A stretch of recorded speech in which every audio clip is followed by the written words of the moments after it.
Hello parents, good morning and hello my super kids. तो आज हम पढ़ने जा रहे हैं 4 मैजिकल वर्ड्स जिनको हम बहुत बार यूज करते हैं बट हमें ये बहुत ही टफ लगता है। तो आज ये 4 मैजिकल वर्ड पढ़ने जा रहे हैं, दिस, दैट, दिस, दोज, और इनको एक सिंपल सी ट्रिक के साथ हम पढ़ेंगे।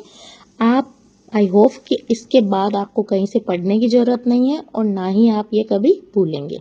सिंपल ट्रिक है कि जैसे दिस है, दिस हम किसके लिए यूज करेंगे? नियर, कोई भी चीज़ हमारे पास है तो हम उसके लिए यूज करेंगे दिस।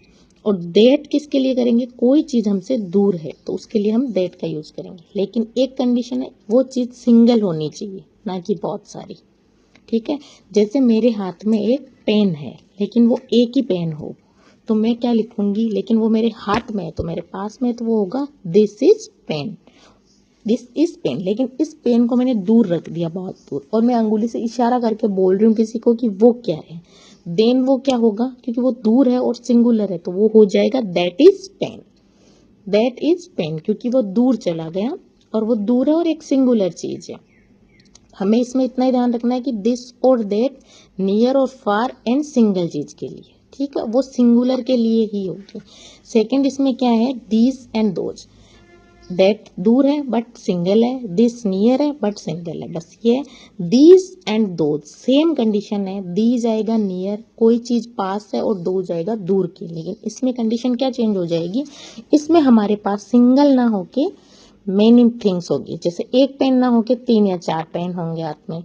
तो जैसे मेरे हाथ में 3-4 पेन है ये, तो मैं क्या बोलूंगी? दी, और लेकिन वो मेरे हाथ में है, मेरे पास में है, तो मैं बोल रही हूँ these are pens, these are pens. और वो ही पेन अगर मैंने दूर रख दिया है कुछ डिस्टेंस पे और मैं पूछ रही हूँ किसी को कि वो क्या है, तो वो हो जाएंगे दोज आर पेन्स। बस यही सिंपल 4 मैजिकल वर्ड्स की ट्रिक है कि जब मेनी थिंग्स हो और वो दूर हो तो हम दोज का यूज करेंगे, वही चीज हमारे पास हो लेकिन बहुत सारी हो तो हम दीज का यूज करेंगे।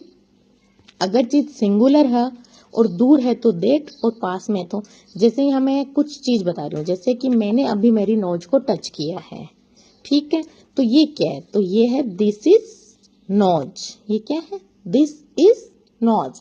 लेकिन मुझे अभी जैसे विंडो से मैं आपको दिखाऊंगी कि वो देखो बाहर है एक ट्री, वो क्या है? ट्री। तो एक ही पेड़ है लेकिन वो क्या है? कुछ डिस्टेंस पे है, तो हम उसके लिए क्या यूज करेंगे? उसके लिए हम यूज करेंगे that is tree, that is tree. ठीक है, इसी तरह से जैसे कि मैंने आपको मेरे अंगुली फिंगर्स दिखाई कि ये मेरे हैंड्स की फिंगर्स है, तो ये क्या है? ये फिंगर्स है, लेकिन ये क्या है? एक से ज्यादा है और एकदम पास, तो मैं क्या बोलूंगी? These our fingers, these our fingers. और उसी तरह से मैं आपको इशारा कर रही हूँ कि बाहर बहुत सारे बर्ड्स उड़ रहे हैं, बहुत बर्ड है, मैं आपको बर्ड की तरफ इशारा कर रही हूँ कि खूब सारे बर्ड्स है, तो मैं क्या बोलूंगी कि दोज आर बर्ड्स। तो ये था एक सिंपल सा 4 मैजिकल वर्ड्स की ट्रिक। अगर आपको अच्छी लगी तो ये 4 जो मैजिकल वर्ड्स हमने देखे हैं वो आज के बाद आप कभी नहीं भूलोगे। तो हम इसकी एक क्विक समरी और क्विक रिवीजन कर लेते हैं ताकि आप कभी नहीं। इसमें आपको 4 चीजें हैं जिनको भूलना नहीं है। फर्स्ट है डिस्टेंस, हमको डिस्टेंस ही ध्यान रखना है। तो डिस्टेंस नियर और फार, या तो पास में होगा या दूर होगा, हमें ये चीज ध्यान रखनी है। दूसरी है, अगर पास है और सिंगुलर है तो दिस, अगर पास है प्लूरल है तो दोज। वही चीज अगर फार है हमसे एंड सिंगुलर है तो हम करेंगे दैट।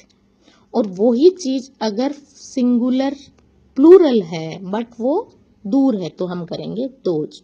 तो किड्स, ये था हमारा एक सिंपल सी छोटी सी प्यारी सी ट्रिक की क्लास।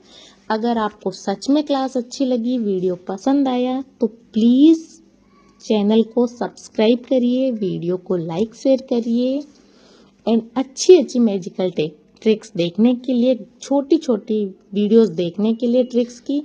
और इन ट्रिक्स में मेरे डिटेल्स वीडियो होते हैं। इसके बाद हमें इस टॉपिक को कहीं से पढ़ने की जरूरत नहीं है, बस आप खुद से 10 to 20 एग्जाम्पल खुद से कर लीजिए, उसके बाद ना आप इस टॉपिक को कभी भूलोगे और ना ही कहीं से पढ़ने की जरूरत है।